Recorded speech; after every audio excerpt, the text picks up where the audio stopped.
ရှိအခြေအနေမှာလေရခိုင်မျိုးသားတွေအနေနဲ့ကဘာကလည်းလက်ခံအောင်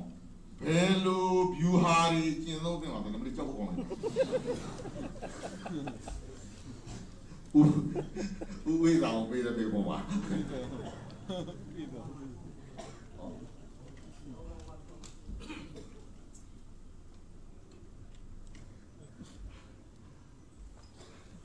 ကျွန်တော် view ဟာဖို့မဟုတ်ပါဘူးဒါပေမဲ့ဒီအမှန်တရားတစ်ခုကိုသိအောင်ကဘာကလက်ခံအောင်ကျွန်တော်တို့ကအများကြီးပေါ်ကျွန်တော်ခုနပြောတယ်အင်တာနက်မှာကျွန်တော်ချင်းနဲ့ပေါ်နေတာဒေါက်တာအေဂျင့်ထွက်ခဲ့ပါရခိုင်သမိုင်းပြင်ရှင်ဆိုတဲ့ကောင်ကြီးထွက်ခဲ့ပါ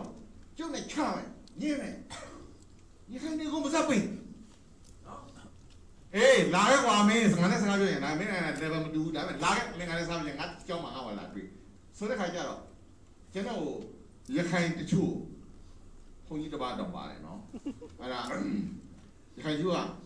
ဒီဒေါက်တာအေးချမ်းငါနဲ့ဗအဆင့်မတူတဲ့လူနဲ့တဲ့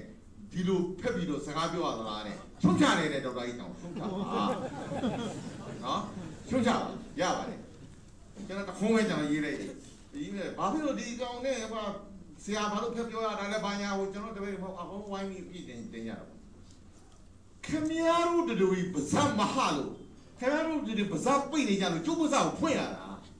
ခင်ဗျားတို့ပါဇက်ဟိုင်ကျွန်တော်ဖွင့်နေရမလို့ဘလို့မှမပြောဘူးမပြောအဲ့တော့ရခိုင်နေမမှန်လို့သူတို့ကြောက်လို့ငြိမ်နေဆိုမဖြစ်ဘူးလားဟုတ်တယ်မလားအဲ့တော့ထားမှာပေါ့ပြောရမှာပေါ့အော်ရမှာပေါ့ဒီပါဇက်ကြီးပိတ်နေလို့ရတော့မလားနော်ကျွန်တော်လေကြောင်းမကောင်းဘူးခုနကဆရာကြီးတော်ရိုင်းရောအေးတော့တော့ကျွန်တော်ပြောပြတာကျွန်တော်လေကြောင်းသိမကောင်းဘူးလို့ကျွန်တော်အော်လို့မရတော့ဘူးကြားကြရတာကျွန်တော်က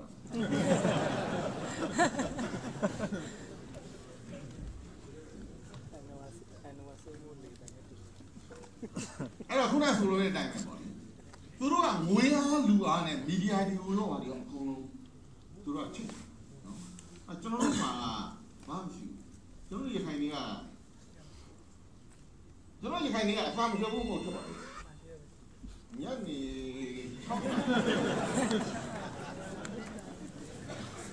ညနေ6နာရီဝက်9နာရီလောက်ဆိုရင်စစ်တွေနိုင်စဉ်အောင်ပါဘယ်အောင်လဲဝါဘယ်ကောင်ကခွေးမတင်ဘူးဆိုတာအဲ့ဒီလိုအသာထွက်လို့တော့မရဘူးเนาะအတိတ်ပဲရှိတဲ့အသာတွေထွက်တကယ်ပေါက်နိုင်တဲ့ကဘာကကြားနိုင်အောင်လည်းပြောရမယ်เนาะ The world must hear your voice ကျွန်တော်တယောက်တည်းပေါ်လို့မရအားလုံးပေါ်ကျေးဇူးလို့ပေါ်ရ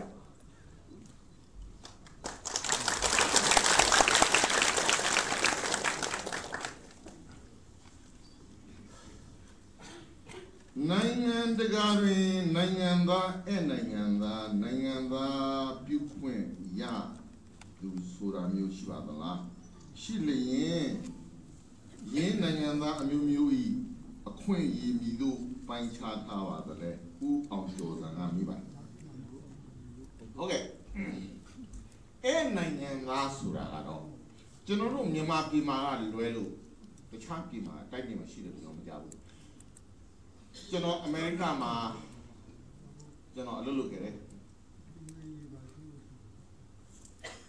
ကျွန်တော်တက်လို့ဆရာဖြစ်နေ၄နှစ်တောင်ထမ်းဆောင်ပြီးတဲ့အခါမှာကျွန်တော်အလုပ်ရောက် green card ဆိုတာအမြဲနေထိုင်ဝင်ရဒါ permanent resident status လို့ခေါ်ပါတယ်အမေရိကန်ပြည်မှာအမြဲနေထိုင်ဝင်ရပါတယ်နော်ကျွန်တော်ဇနီးလေးရလို့ရတယ်ကျွန်တော်သမီးလေးလည်းလို့အဲ့တော့ဒါကဘာလဲဆိုလို့ရှိရင်အမေရိကန်ပြည် permanent resident ဖြစ်တယ်ဒါပေမဲ့နိုင်ငံသားတယောက်ရဲ့အခွင့်အရေးမရဘူးနော်ကျွန်တော်သမဏရွေးကောက်ပွဲမှာကျွန်တော်ကပို့ပထမရွေးကောက်ပွဲမှာတော့ကျွန်တော်က John Kerry ကိုကျွန်တော်ကသိမဲ့ပြီးကျွန်တော်က Democrat ကိုကျဲ Republican ကိုကျွန်တော်သိတယ်အဲကျွန်တော်မဲပြတယ်မရှိကျွန်တော်နိုင်ငံသားမဟုတ်တဲ့ဟာကြီးနော်ဒါပေမဲ့သူကတရားဝင်အသိမှတ်ပြုထားတဲ့ အမြဲနေထိုင်ခွင့်ရရှိထားသောအေဂျင့်သည်မဲပြိုင်ဝင်မရဘူးဒါပေမဲ့ဘိုးရုံမောင်ဦးလားဘိုးဘူးကြီးမောင်ဦးလားတော့ကျွန်တော်မသိဘူးကျွန်တော်လာပြီးပြသရင်လည်းတော့ပါပါနောက်သူထုတ်ပေးသွားတဲ့အဖြူရောင်ကပ်ကိုကင်ထားတဲ့လူတွေကမဲပြိုင်ဝင်ရအဲ့ဒီအဖြူရောင်ကပ်အဲ့ဒီအဖြူရောင်ကပ်ဆိုတာပါလေအမြဲနေထိုင်ခွင့်လားရေးထားတာဘယ်လိုရေးထားလဲယာယီပတ်ပုံနေကပြနော်ယာယီပတ်ပုံနေကပြအမြဲနေထိုင်ခွင့်ရသူတော့မဟုတ်ဘူးဘာဖြစ်လို့မဲပေးလို့ရမလဲကျွန်တော်ဒါဟာတရုတ်ဝင်ကျွန်တော်ပြောနေတာဂျပန်ပြည်မှာကိုရီးယားလူမျိုးတွေဂျပန်တွေကကိုရီးယားကိုကိုလိုနီလုပ်ပြီးတော့ကိုရီးယားရဲ့ကြုံပြုတ်ဂျပန်ပြည်မှာစေုံတွေမှာခိုင်းနေဟိုမှာလူမျိုးတွေမလုပ်ချင်တဲ့လူတွေခိုင်းနော်ဒီမျိုးဆက်တွေဟိုဖတ်ပြန်ဒီမျိုးဆက်ကိုရောက်လာအခုထိဘာမှမရှိဘူး permanent resident ခုနကပြောတယ်လူကျန်တော့ဟိုပါဒီပြည်ကထဲမှာကျောင်းနေပြီခုနကတော့ဒီမှာစားအေဂျူကျန်ဒါပဲဖြစ်ဒါမဲပြီးလို့ကျလို့ရအောင်နော်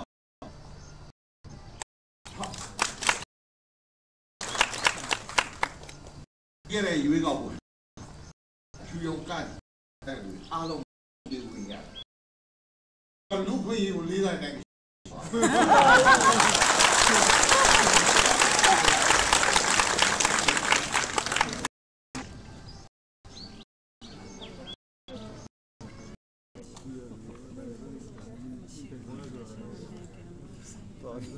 မြန်မာနိုင်ငံထိုက်ခဲ့တော့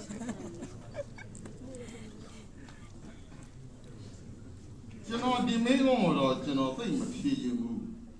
မဖြေချင်ဘူးဆိုတာဟာနိုင်ငံတော်အစိုးရရဲ့မူဝါဒနဲ့လည်းနည်းနည်းဘယ်လိုပြောမလဲ clash ဖြစ်နေတဲ့သဘောမှရှိတယ်လေဟိုအခုက Rangoon ဆိုပြီးရတယ်ရန်ကုန်ဆိုပြီးဖြစ်လာပြီ PU ဆိုပြီးရတယ်Bago ဆိုပြီးဖြစ်လာပြီနော် Arakan ဆိုပြီးရတယ်ရော Rakhine State ဆိုပြီးဖြစ်လာတယ်ဒါ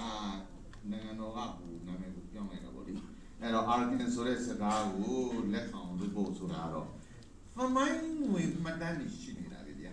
ကျွန်တော်တို့ Arakan ဆိုတာရခိုင်ပြည်ဆိုတာဘယ်လိုမှညင်းမှမညင်းနိုင်တဲ့ဟာကြီးအဲ့ဒါကိုဘဝကကုလသမဂ္ဂလက်ခံမှဒီဘသူကလက်ခံမှရဲ့လို့မဟုတ်ပါဘူးဒီကိစ္စကတော့ရှင်းရှင်းလေးပါပဲ Arakan ဆိုရင်ရခိုင်ပြည်ကိုပြောတာလေဒါတော့ပဲကျွန်တော်ပြောပြရစီနည်းနည်းကျွန်တော်ဒီမျိုးကကျွန်တော်သိကြည့်ခဲ့ပါနော်ခွင့်လို့ရအောင်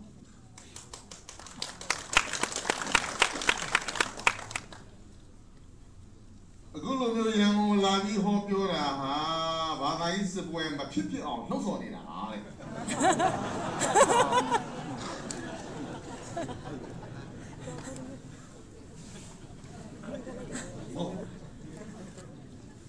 ကျွန်တော်ကြောက်တာပါလေ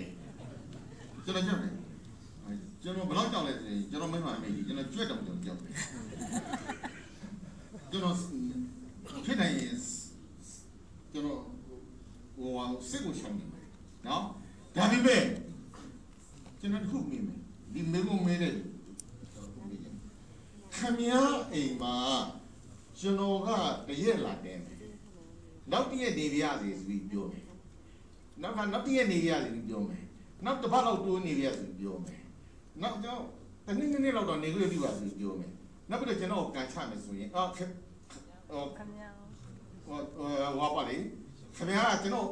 ခင်ဗျားကိုကန်ချပြစ်မယ်ဆိုလို့ရှိရင်ခင်ဗျားလက်ခံနိုင်ပါမလားမေးတဲ့လူဖတ်ပြပါကျေးဇူးပြုခံနိုင်ပါဘူး